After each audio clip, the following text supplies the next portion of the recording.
اعوذ باللہ من الشیطان الرجیم، بسم اللہ الرحمن الرحیم۔ حکیم قیوم خان کلیدی شفا یوٹیوب چینل پر اپنے بھائیوں سے مخاطب ہے اور آج میں اپنے بھائیوں کے لیے ایک معجون کا نسخہ لے کے آیا اور یہ معجون اکثیری کے نام سے بن جاتا ہے۔ ابھی اس کے اندر جو اجزاء شامل ہوں گے وہ بھی میں آپ بھائیوں کو بتاؤں گا، آپ وہ اجزاء نوٹ فرمائیں۔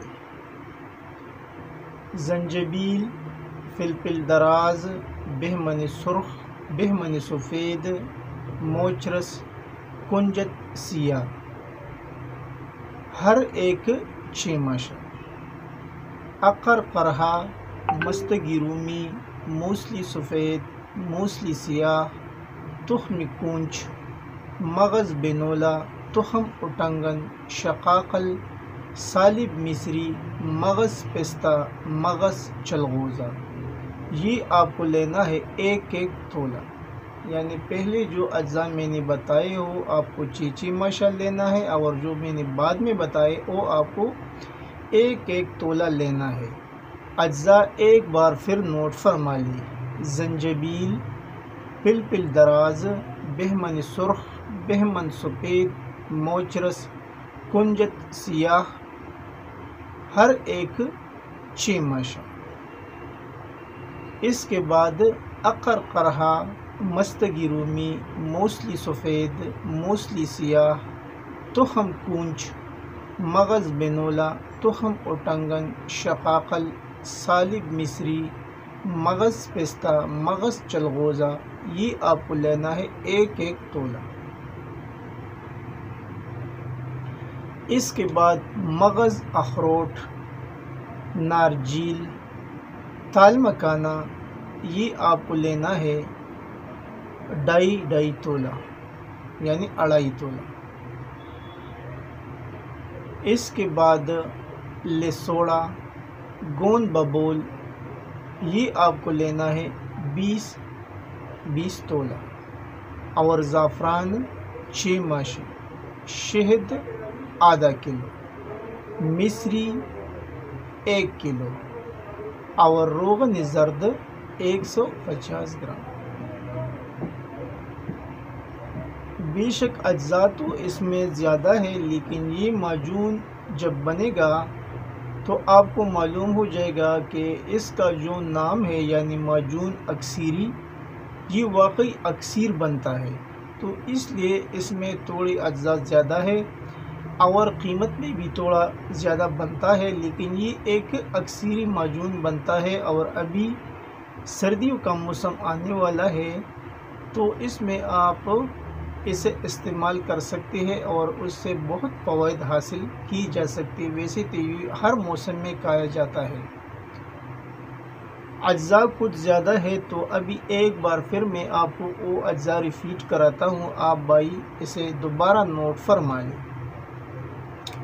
زنجبیل، فلفل دراز، بہمن سرخ، بہمن سفید، موچرس، کنجت سیاہ، ہر ایک 6 ماشا، عقر قرہا، مستگی رومی، موسلی سفید، موسلی سیاہ، تخم کنج، مغز بینولا، تخم اٹنگن، شقاقل، سالب مصری، مغز پستہ، مغز چلغوزہ، ہر ایک تولہ، یعنی یہ چیزیں 1 تولہ لینا ہے۔ مغز اخروٹ، نارجیل، تال مکانہ، یہ آپ کو لینا ہے 2.5 تولہ، یعنی یہ بھی آپ کو 2.5 تولہ لینا ہے۔ لسوڑا اور گوند ببول، یہ آپ کو لینا ہے 20 تولہ، اور زعفران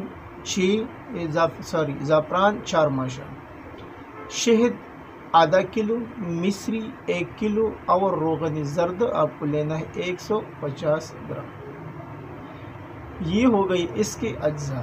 ابھی اس کا اگلا مرحلہ آتا ہے ترکیبی تیاری، تو آپ اسے کس ترتیب سے بناتے ہیں وہ بھی آپ بھائی نوٹ فرمائیں۔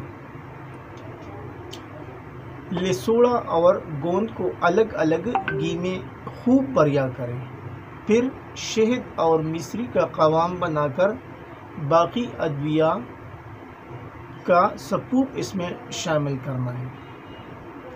یعنی پہلی جو اجزاء ہے اس کا سپوب بنانا ہے، اور ویسے بھی حکماء حضرات تو خوب جانتا ہے کہ معجون کس ترتیب سے بنتا ہے، تو پھر وہ باقی اجزاء بھی آپ شامل کریں، یعنی پہلے لسوڑا اور گوند کو الگ الگ خوب بریا کرنا ہے گھی میں، پھر شہد اور مصری کا قوام بنا کر باقی ادویہ سپوب شدہ ملا لیں۔ اور ابھی کچھ بھائی سوال کریں گے کہ یہ سوڈا اور گوند کو کس چیز میں بریا کرنا ہے؟ یہ جو آپ نے روغن لیا تھا، روغن زرد 150 گرام، یہ اس میں بریا کرنا ہے، اور اس کے بعد جو باقی اجزاء کا آپ نے سپوب بنایا وہ اس کے اندر شامل کرنا ہے۔ اب اس کا اگلا سٹیپ آتا ہے طریقہ استعمال کی، کہ اس کو کس طریقے سے استعمال کرنا ہے، کتنا ٹائم کرنا ہے۔ تو اس کا جو طریقہ استعمال ہے وہ بھی دودھ کے ساتھ ہے، صبح اور شام۔ یہ آپ عمر اور جسامت کے لحاظ سے 1 گرام سے لے کے 3 گرام تک استعمال کر سکتے ہیں، عمر اور جسامت کے اعتبار سے۔ اب اس کے کچھ فوائد بھی ہیں، ویسے تو اس کے نام سے ظاہر ہے، لیکن کچھ فوائد میں آپ بھائیوں کے سامنے رکھتا ہوں۔ اعضائے رئیسہ کو طاقت دیتی ہے، مادہ منویہ کو گاڑھا کرتی ہے، درد کمر اور اعصابی کمزوری کے بہترین ٹانک ہے، ممسک بھی ہے اور مقوی بھی ہے، اور انتشار کی کمی کو بھی دور کرتا ہے، یعنی جس بھائی کو انتشار کا مسئلہ ہے تو انتشار بھی اس سے بھرپور آئے گا۔ اور اس کا جو اور فائدہ ہے، جو زیادہ ضرورت ہوتا ہے اس کا، اور خاص کر ان لوگوں کو جس کو منی کا مسئلہ ہوتا ہے، یعنی جس کی منی میں مقدار میں کم آتی ہے، تو اس کے لیے ایک انمول تحفہ ہے۔ یہ منی کو بکثرت پیدا کرتا ہے، یعنی یوں کہا جائے کہ یہ سپرم بوسٹر بھی ہے، تو یہ غلط نہیں ہوگا۔ یہ تھا آج کا ایک اکثیری نسخہ، واقعی یہ اکثیری نسخہ ہے اور کام بھی کرتا ہے۔ اجزاء اس میں کچھ زیادہ ہے، لیکن ویسے تو آپ جانتے ہیں کہ اکثیر تو اس کی تیار نہیں ہوتا ہے اتنا آسانی سے، اس کے اندر تو محنت بھی ہوتی ہے اور اس کے اندر کچھ مہنگی اجزاء بھی ہوتے ہیں، تب اکثیر بن جاتا ہے۔ آخر میں سب بھائیوں سے وہی ریکویسٹ کہ چینل کو زیادہ سے زیادہ سبسکرائب کریں، لائک اور شیئر بھی کیا کریں، اور بیل کا بٹن ضرور دبائیں تاکہ اگلا نوٹیفیکیشن آپ بھائیوں کو بر وقت مل جائے۔ آپ کا دوست، آپ کا بھائی حکیم قیوم خان، والسلام۔